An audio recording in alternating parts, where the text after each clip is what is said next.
Confuse हो जाते हैं कि रिलेशन है क्या, यही इसी को समझने में कंफ्यूज हो जाते हैं। तो आज इस सारे कंफ्यूजन को हम दूर करेंगे। तो फर्स्ट हमको ये पता होना चाहिए कि रिलेशन जो है उसको हम नोटेशन क्या है रिलेशन का। सबसे पहले ये तो हम रिलेशन का नोटेशन होता है आर। हमारे पास कोई भी रिलेशन को हम आर से डिनोट करते हैं। ये आर सबसेट होना चाहिए ए क्रॉस बी का। मतलब ए कोई सेट होगा, बी कोई सेट होगा, उन दोनों का अगर हम क्रॉस प्रोडक्ट कार्टीजन प्रोडक्ट करें तो वो आर कहला वो सबसेट होगा, तो वो रिलेशन हो गया हमारे पास। जैसे कि हमारे पास फर्स्ट सेट है ए, सेकंड कोई सेट है, हमारे सेट में एलिमेंट है हमारे बी, उसमें एलिमेंट है 1 2, इसमें एलिमेंट है 2 3 4। तो सेट ए के जितने भी एलिमेंट है उसको हम डोमेन बोलते हैं। सेट बी के जितने भी एलिमेंट है उसको हम कोडोमेन बोलते हैं। अब बारी आई कि रिलेशन होता क्या है, पहले वो समझो। रिलेशन मतलब डोमेन में जो भी एलिमेंट है वो कोडोमेन के किसी भी एलिमेंट से रिलेट कर रहे हैं। तो जैसे 2 3 से रिलेट कर रहा है, 1 3 से रिलेट कर रहा है, 1 4 से रिलेट कर रहा है। तो जो रिलेट हो रहा है मतलब डोमेन का कोडोमेन से जो एलिमेंट रिलेट कर रहा है उनको हम बोलते हैं रेंज, उनको रेंज बोलते हैं। इसके अलावा क्या है कि ये 2 3 4 ये सारे हमारे कोडोमेन हो गए। 3 और 4 रेंज, क्योंकि 2 से हमारे डोमेन में कोई भी एलिमेंट रिलेट नहीं कर रहा तो वो रेंज नहीं है। तो रेंज हो गया हमारे पास 3 और 4। और रिलेशन क्या है आर, वो सबसेट होना चाहिए Cartesian product of A and B का। एक और हमारे पास टर्म है ऑर्डर पेयर। रिलेशन हमेशा ऑर्डर पेयर में लिखे जाते हैं। ये टर्म हमारा रिलेशन में बहुत मैटर करता है। जैसे हमारे पास कोई भी सेट के तौर पे जैसे हम ऐसे लिखते थे, तो ये रिलेशन है। तो रिलेशन में हमारी दो प्रॉपर्टी, पहली कि अगर कोई सेट ए और बी है रिलेशन, तो वो नॉट इक्वल होगा बी और ए के। जैसे अगर एग्जाम्पल ले लिया, एग्जाम्पल अगर हमने लिया 1 और 2, वो कभी भी इक्वल नहीं होगा 2 और 1 के।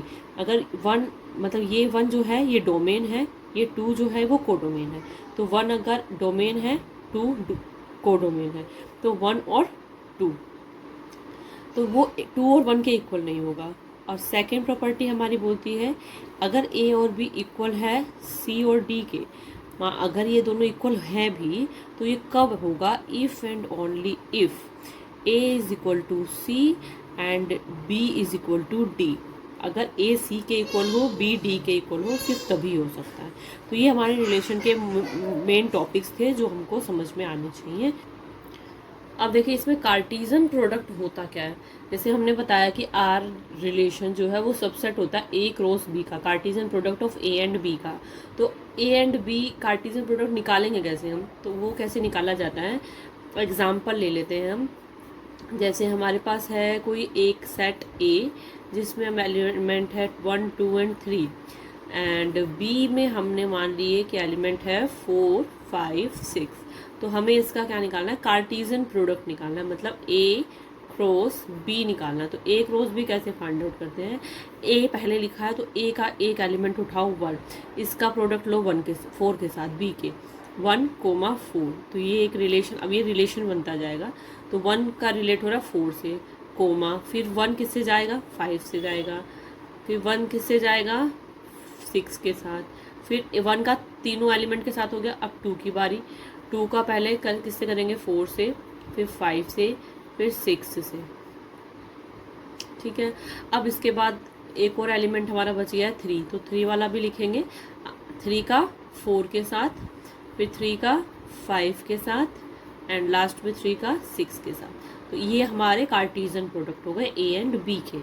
तो इसके अलावा हमारे पास कुछ नोट हैं जो हमको पता होने चाहिए। फर्स्ट, जो ए क्रॉस बी अगर हम कभी भी फाइंड आउट करेंगे तो वो कभी भी वो इक्वल होगा 5 के, if and only if A cross B 5 के इक्वल होगा अगर A is equal to B is equal to 5, तभी ही 5 होगा।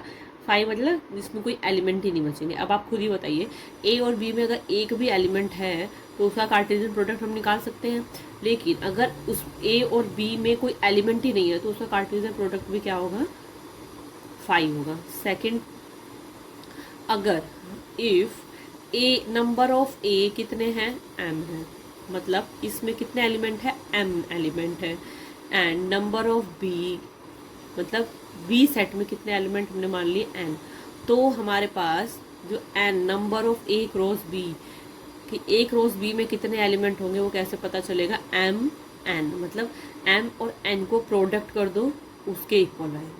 जैसे नंबर ऑफ एम, यहाँ पे एम है ना, तो जैसे ए में 1 2 3 एलिमेंट, बी में 1 2 3 एलिमेंट, तो 3 3 जा 9, एम एन आ गया ना, 3 3 जा 9, तो मतलब number of A cross B में कितने एलिमेंट होने चाहिए, 9। तो फाइंड आउट करो 1 2 3 4 5 6 7 8 9, तो ए क्रॉस बी में 9 प्रोडक्ट 9 एलिमेंट आ गए। तो यही हमारे ये फॉर्मूला कह रहा है, ये बहुत इंपॉर्टेंट फॉर्मूला है, इसको याद करना बहुत ज़रूरी है, इसको याद रखना है हमको। तो ये हमारे पास 2 पॉइंट थे जो बहुत ज़्यादा इम्पोर्टेंट है रिलेशन को समझने के लिए। इसके आगे भी हम और भी आपको टॉपिक क्लियर कराएंगे, ऐसे ही और भी अच्छे अच्छे ट्रिक्स को और अपनी थ्योरी को कंप्लीट करने के लिए प्लीज़ फॉलो करिए न्यू एज ट्यूटर।